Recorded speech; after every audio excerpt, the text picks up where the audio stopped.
Hello everyone. Thanks for joining in. Thank you to all our subscribers and people who have supported us till today and continue to support us as always. We really love you. So today we're back with our much awaited and the most requested video. Over the past years, we've had a lot of people reach out to us exhibiting, their interest in moving to Canada, but they still aren't sure on what and how they can do so. So if you're looking for that one video where you can learn about the various programs that you can immigrate to Canada permanently, then this is the video for you guys. Make sure to watch till the end of the video as you might discover something that matches with your profile. So we'll also leave links to different programs that we'll be discussing today down in the description box so that you can leverage them, take them back and do your own research. We highly recommend you do your own research because there's no one size fits all policy here. So this video is going to be on a high level, but we are planning to come up with videos where we go much more in detail on each of these programs. So make sure to hit that subscribe button and like this video so that more people can get to know about this. Let's get right into the video. Before we get into the various ways in which you can get a permanent residency in Canada, we wanted to talk about why Canada needs immigrants and what Canada's plan is over the course of the next 2 years to bring in those immigrants. Let's be quite clear with something. Canada's population is aging. So in order to support the aging population, contribute to the growing economy and address the labor shortage, Canada definitely needs immigrants. So guys, it's only a matter of time before you are able to get a permanent residency in Canada. Earlier this year, the Minister of Immigration tabled the 2022 to 2024 immigration plan. And you know what? He had close to 1.2 million immigrants immigrating to Canada by the end of 2024. So as the immigration plan stands, guys, all you need to do is apply for your permanent residency. We believe this is the best time for you to immigrate to Canada as jobs are in plenty for those who are ready to look for them. So let's just get straight into the video and discover the various immigration programs. So guys, let's start with the most popular pathway in which immigrants choose to come to Canada, and that is express entry. Express entry involves you meeting a bunch of eligibility criteria to be able to qualify for the program. So each qualification criteria, let's say education, language, are assigned points.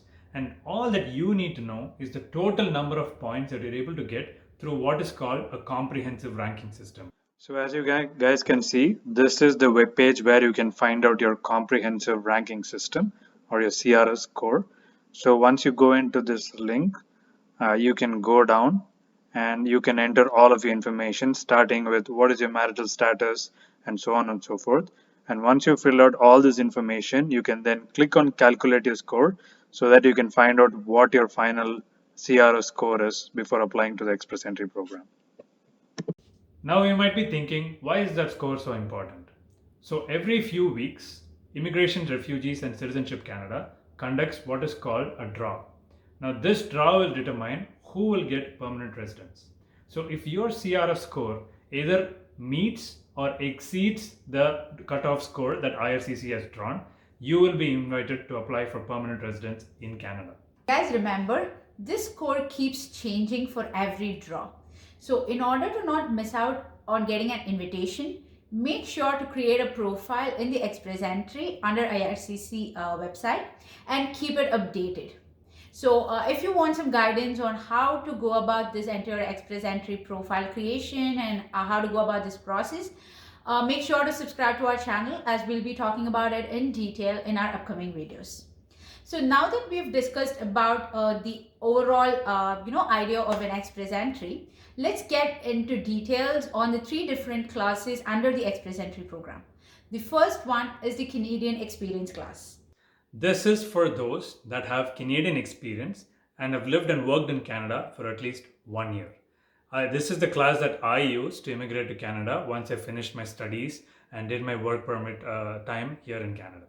So when I talk about like 1 year of work experience, you need to make sure that it's continuous and that meets the criteria of around 1560 hours for the year. And this can be done either full-time or part-time. Now the second requirement that you need to meet is to make sure that the job duties that you did meets the national occupational classifications listed out by IRCC.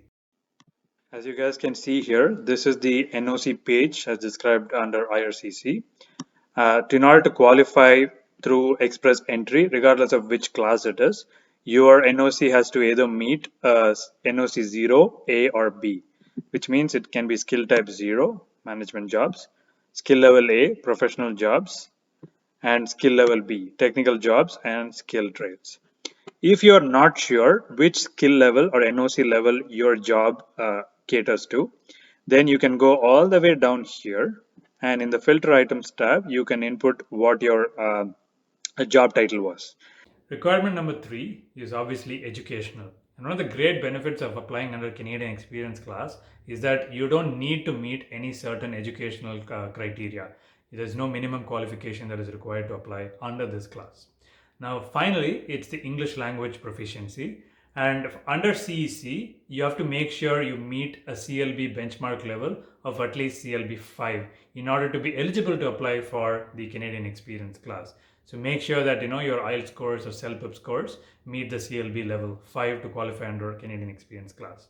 Now, these are some of the criteria to apply under Canadian Experience Class. The FSW or the Federal Skilled Worker class is another common class through which people can immigrate to Canada.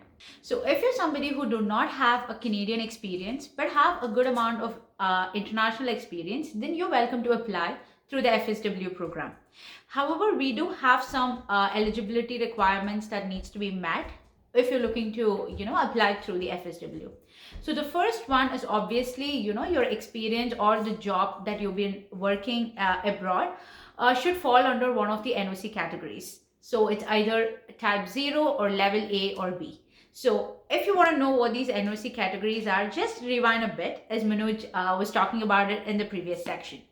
And the second requirement obviously is the language requirement. So your English test, which is your IELTS or anything similar, should meet the CLB score of at least 7. And the third one is minimum educational requirement. So you should either have a degree, diploma, or a certificate if you have studied in Canada, or you should have a WES or a IQA, equivalent credential if you're someone who has studied abroad. Now, these are some of the absolutely essential requirements that needs to be met if you're looking to, immigrate through FSW. Now, let's move on to the third class, which is the FSD. The third class that you can apply for under Express Entry is the Federal Skilled Trade Program. Now, as the name suggests, this is for those who are proficient in a particular trade and are looking to immigrate to Canada permanently. Now, this FST program also involves a few minimum eligibility criteria requirements. The first one is that you need to have a job offer from a valid Canadian employer, or you need to have a certificate of qualification from either a provincial, municipal, or a federal authority to be able to work here. Now, second is that you need to have job experience of at least 2 years of either full-time or equivalent part-time over the course of the last 5 years.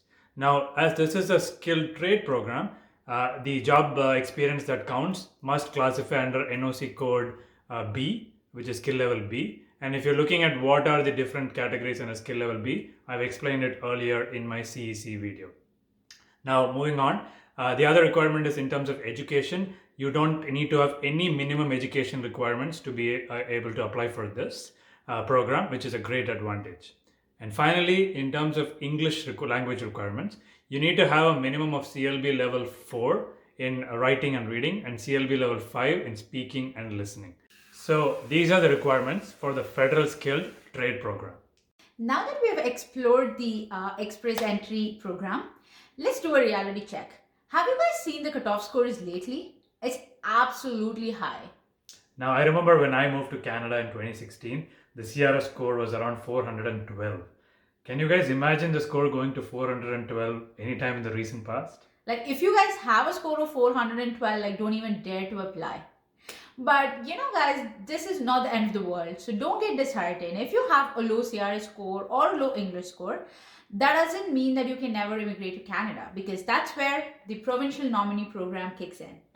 The Provincial Nominee program is quite simple. As the name suggests, all you have to do is apply to a particular province if you feel that your education, work experience, and skills meet the requirements that that province has set through their program. If you are nominated by the province, you will get points which you can add to your Express Entry profile.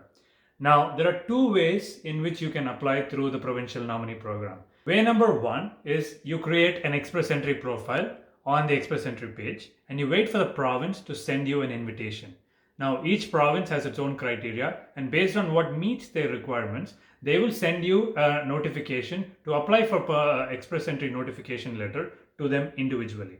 And then you get nominated by the province. The other way you go about doing this is to apply directly to each of these provinces.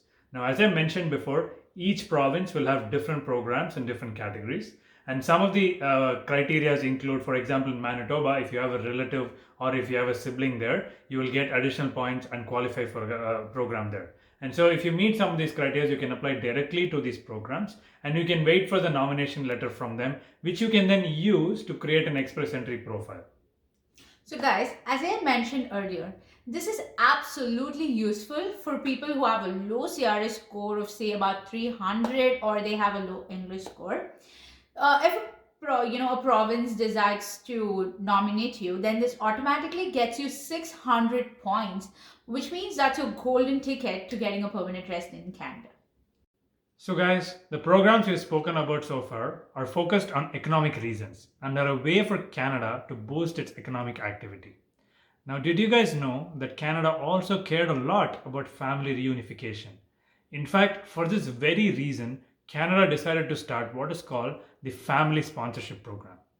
Now, you must be wondering who can be sponsored through this program and who can sponsor this program. So, in order to be eligible to sponsor somebody, you must be a Canadian citizen or a permanent resident, and you must be able to establish your relationship to the IRCC, and you must have enough funds to cater to the needs of the person you're sponsoring. Now, who can be sponsored?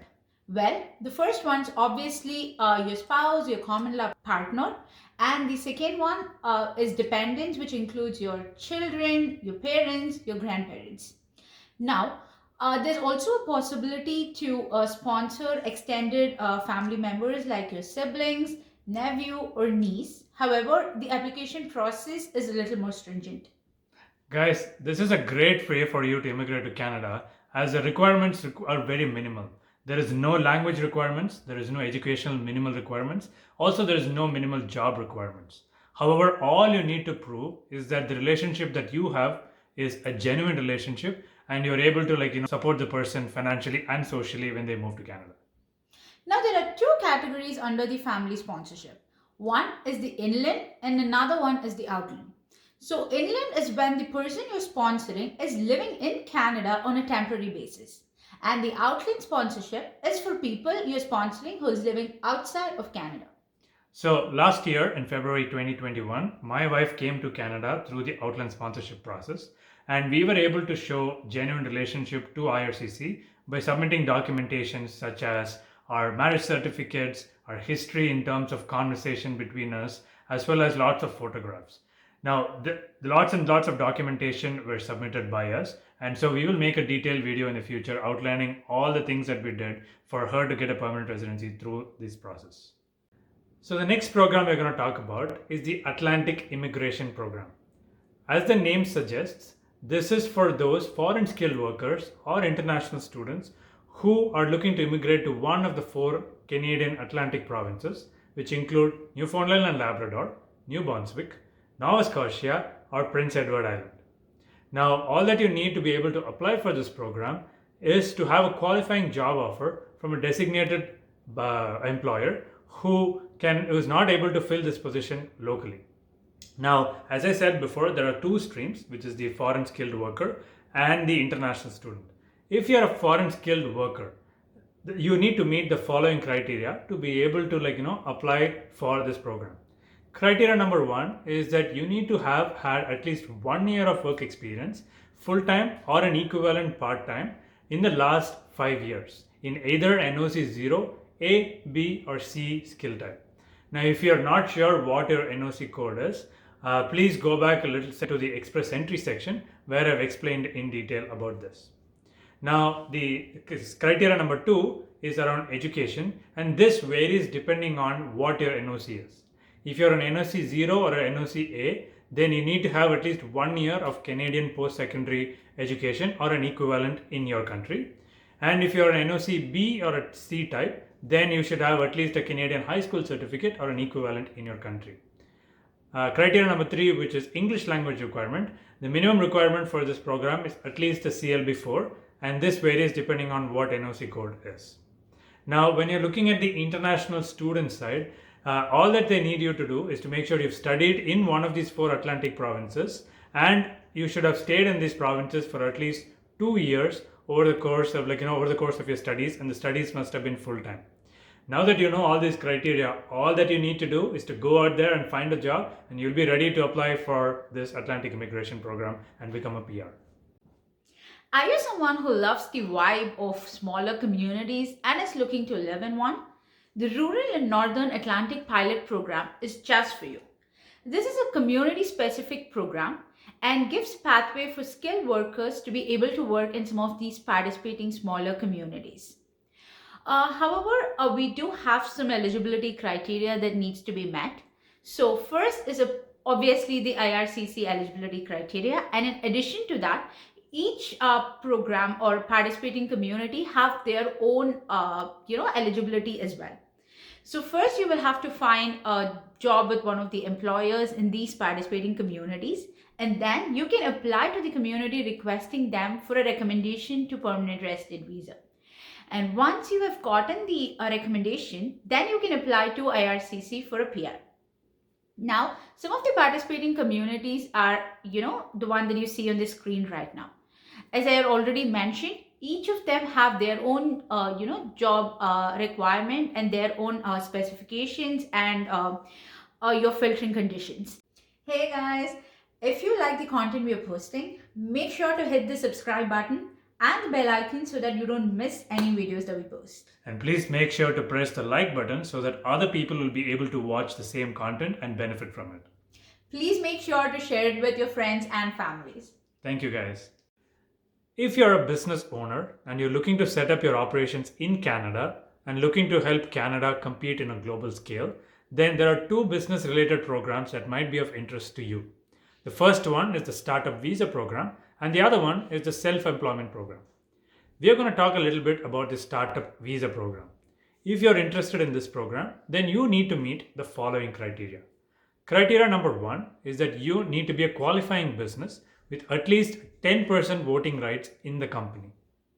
Criteria number 2 is that you must get a letter of support from one of the designated institutions that have been approved by Canada.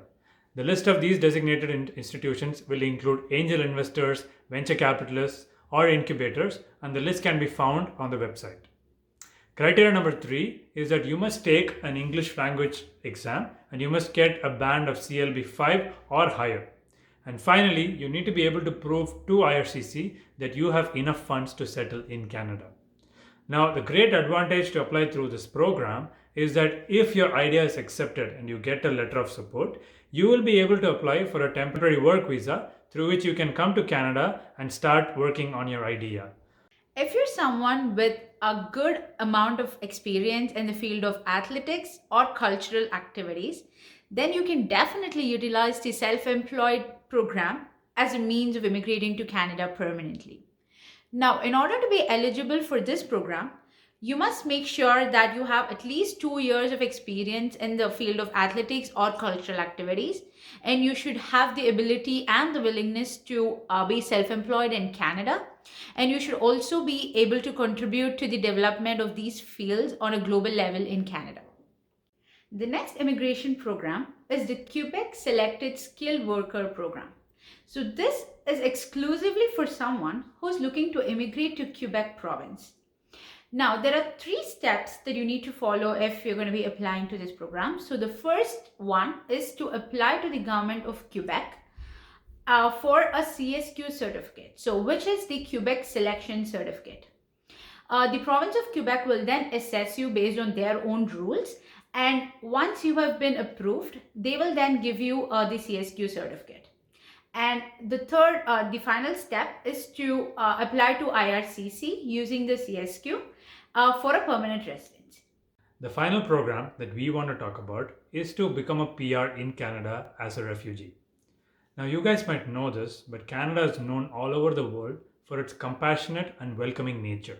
And this is mainly because Canada has welcomed asylum seekers from all over the world at time of need and at times when they are fighting adversity. In order to qualify for a permanent residency through this way, the IRCC or the Canadian Border Services will have to determine if you are eligible to come here as a refugee. Now, what qualifies you as a refugee? Let's say, for example, if you are from a war torn country, such as what's happening in Ukraine right now, or in Hong Kong, or if you've just faced a disastrous natural calamity, you may be eligible to apply to Canada as a PR through the asylum seeker process. Now, the process to apply for this program is very stringent as it has to meet Canadian and international laws. So, only consider this program if you have no other option but to claim as a refugee status. So, as some of these programs that we spoke about have been existing for a while now, Canada has a tendency of bringing in newer programs to address the need of the hour, like the Agri-Food Pilot Program to address the agri-food sector in Canada, like the temporary to permanent resident pathways, and the caregiver program. If in case you have catered to the needs of child, then that's something that you can think about. We think that you should keep an eye out on the IRCC website for some of these programs that might come in, which could benefit you in some way or the other. Now that we've come to the end of the video, we want to thank you for staying all the way and listening to us as we went through all of these immigration programs. We hope we've been able to enlighten you and provide information on what are the different ways in which you can immigrate to Canada permanently. Just so you guys know, we are not authorized immigration consultants. So all the information provided in the video today is completely based on our research and personal experience. So please feel free to chime in and give your opinion in the comment section below. And guys, we are planning to come up with future videos detailing each of the programs that we've mentioned here. So please make sure to stay tuned and subscribe to the channel so that you will know when those videos come out. Hit the bell icon so that each time we post a video, you're being notified. And make sure to share this video and like this video and make sure that your friends and family know about it so that they know how to immigrate to Canada. But until then, see you guys. Bye-bye. Bye-bye.